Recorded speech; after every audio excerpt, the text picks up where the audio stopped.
Lingo's here at pressure-free.com. Your adrenal glands matter. We're going to talk about your adrenal glands today.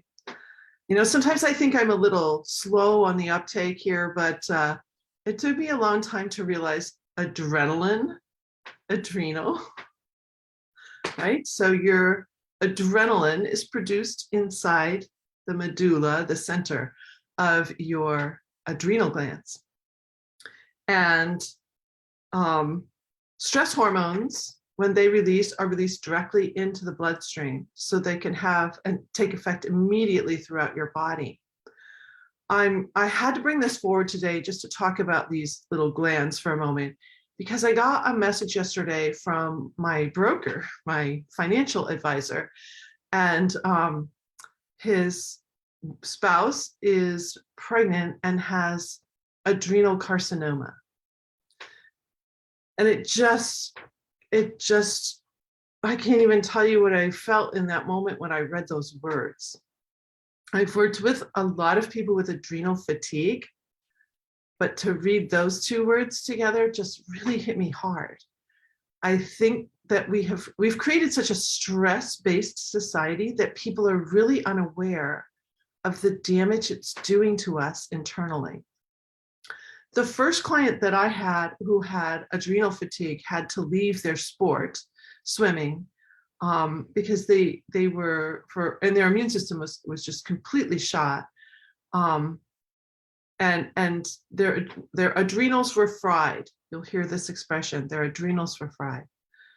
So a sport that they loved, they had to leave it because it was just too much for their body. They were constantly getting sick and so fatigued, and those tiny little glands weren't working properly. I care about them. I care about them in you. You know, it's the things we can't see sometimes, that they're so precious. Your internal organs, how the whole symphony of your body works, and learning about fight or flight, really opening your eyes to what's happening when you get overexcited. Some people today are saying, oh, if you're starting to feel anxious and feel the butterflies, oh, you're just overexcited, you're excited. That's a good thing. Well, here's the deal. Here's how you can know.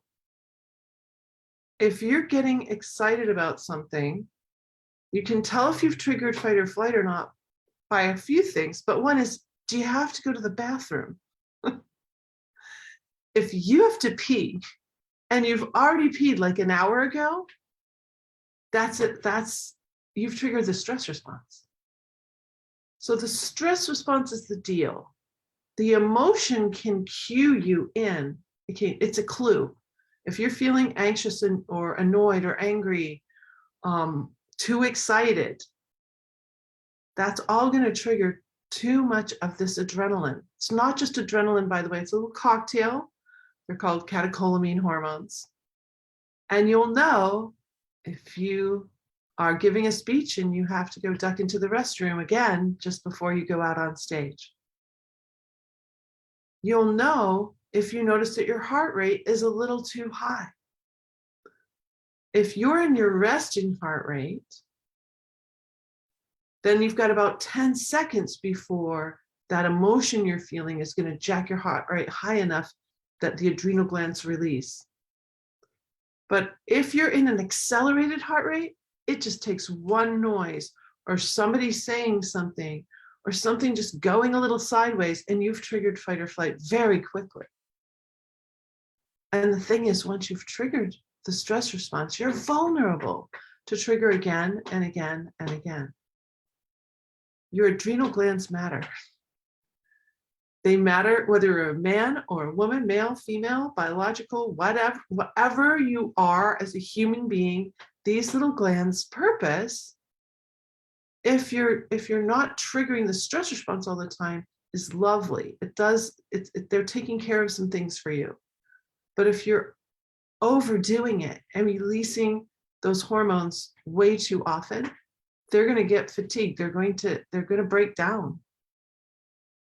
And when breakdown happens, cancers can grow. Also, when you go into fight or flight, you create a very acid body. So bacteria and cancers thrive in an acidic body. A lot of people eat really alkaline diets, trying to keep their body less acid. You can be doing that all day, but if you're triggering the stress response a lot, that's going to have an effect. If you are, I want to land this with one more group of people, and that's women, specifically biological women in their 30s and 40s. I learned this from a nutrition specialist who is a Hashimoto's specialist. So Hashimoto's, thyroid gland issues. If you, the 10 years before you go into menopause, if you are overtaxing your adrenal glands, you're going to go into a much more difficult situation when you get perimenopause and then menopause. A lot more symptoms, a lot more uncomfortable situations. But if you can keep those glands healthy in that 10-year period, it's just going to be a whole different deal. And anybody wanting some help with that, please give me a private message, because you need to care about your adrenal glands. If you have adrenal fatigue, if you've been tested and there's problems with your stress hormones or any of your other hormones, you've gotten a hormone test and you're not too happy with those results, the stress hormones are the biggest reason why. If we can get those under control, so much more will flourish. Your body will flourish in maybe ways you never even dreamed it could. So I hope this is helpful. I can't believe I talk about all these body parts, because back when I was in 4th grade, I actually fainted when we talked about stuff like this. So I've obviously outgrown my fear, and for a real purpose to help you. I hope this is helpful to you. I hope you have a great pressure-free day. And if you or someone you know has adrenal issues, it's time to clear those up. We can clear those up very quickly once you learn the pressure-free method. Have a great day.